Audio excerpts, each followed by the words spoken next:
Welcome. Thank you so much for joining us today.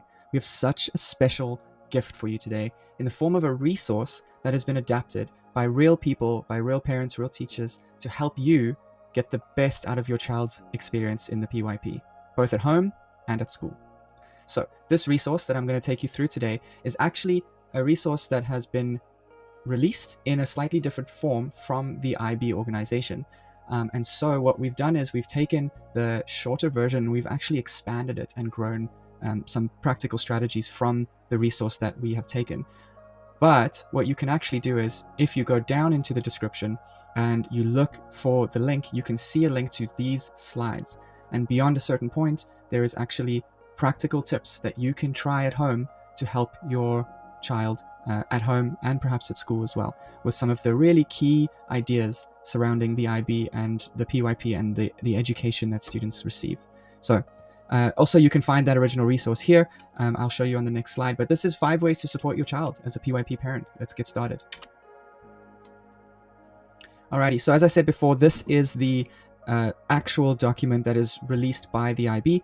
It's a very short snapshot of the 5 things that you can do to help your child. I will go through these in detail in a slightly different format, and then if you download the link from the description, the PDF, then you can go and have a look through some of the detailed practical tips and strategies for you to try out at home later on.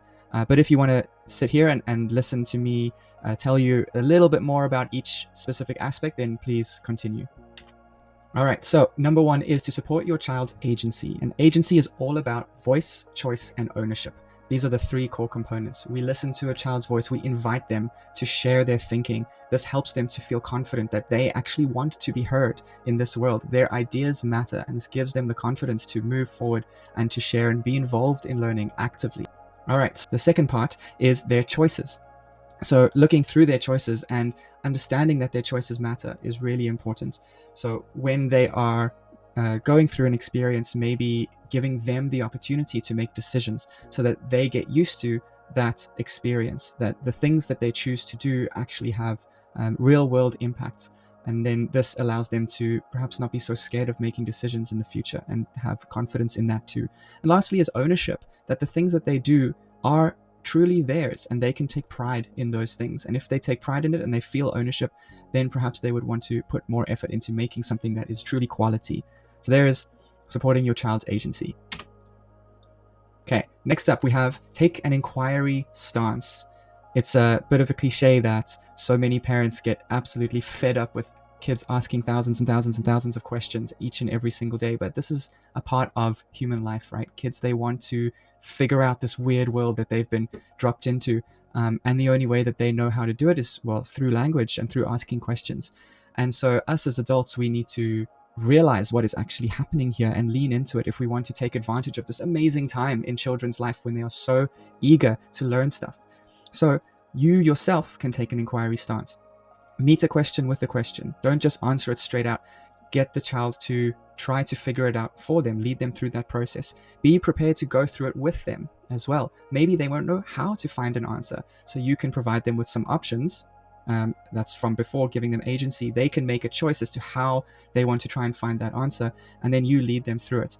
You can ask them some open-ended questions as well to help them get used to thinking through things in a little bit more detail than just yes or no.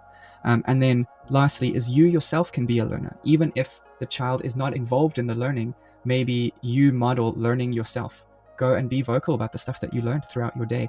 If you're doing a master's program or if you learn something new at work, go and share that with your child. Hey, I learned this today. What did you learn?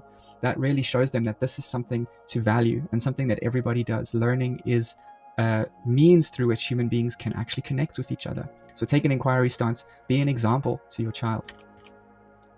Number 3, support conceptual understanding. So conceptual understanding is thinking about the bigger picture. We're not just zooming in on specific topics, but we are actually thinking about what this means in the grand scheme of things. So really going through and asking children, how does this relate to something that is completely different? How does this relate to people on the other side of the world? How are we connected?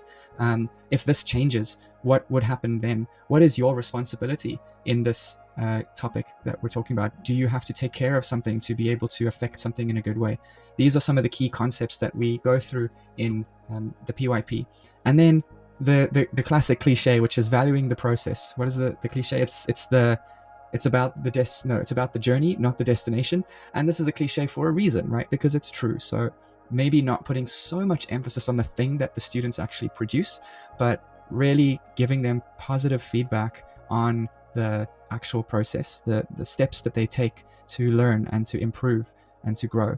That's what is really important. And that will teach them to not hang everything that they do on the final product of something that they do in the future. It's all about taking each individual little step to build something big and build something important.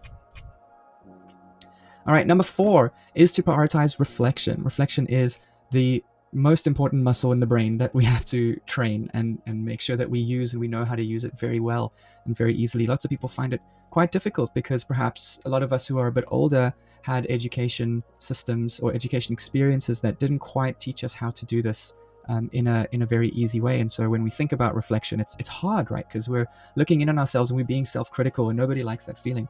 But if we can do it in a way that is encouraging, and if we can do it in a way that is low pressure, and think back on some of the things that we did and be very proud of ourselves for those efforts, and then at the same time also thinking of how we can even take it to the next level, that breeds excitement, right? And that also just strengthens that pathway in the brain, so that students in the future, when they need to reflect, it's not such a terrible thing for them to do. So getting them to think about their thinking, getting involved with metacognition, is one of the superpowers that anyone can learn in their life. The practical things that you might find later on in the resource is something like journaling, which is something perhaps students could do a little bit easier than my favorite one, which is meditation. Lots of people really struggle, but it is, I truly believe, one of the most important keystone habits that anyone can develop because of this reason, because it prioritizes reflection. Number 5, give feedback that goes beyond the moment. Okay, it's really important to give specific feedback so that students know exactly what they are perhaps meant to do or think about next. Maybe asking them what they think they could do next is going to help them to make those decisions and take agency, but also thinking about feedback beyond this moment. Not giving feedback specifically about the thing that's in front of you or the moment that's in front of you, but talking to them about their next steps. What is the future going to hold with regards to this topic that they are asking you about? And that will really help them to be future focused and to guide their own feedback when they are reflecting or when they're giving feedback to other people. So those are the 5 things that you can do to help your child in the PYP. I'm going to stop the video here, but if you go down into the description and you look at the link, there'll be a PDF of this resource. And what follows is practical strategy bank that has many ideas that you can try at home. There's a lot of things that we try to include there that are quite simple and easy, that just revolve around maybe starting a conversation at the dinner table. And then there's more challenging things that might involve you creating an experience for a child and walking them through that experience. So you can pick and choose what you want to do, what you have time to do. But please enjoy. I really hope that you can take these strategies and put them into practice and really think about them and use them yourself to try to make sure that your child gets the most that they possibly can out of their education in their formative years. I hope you find this helpful. Enjoy the free stuff. Bye.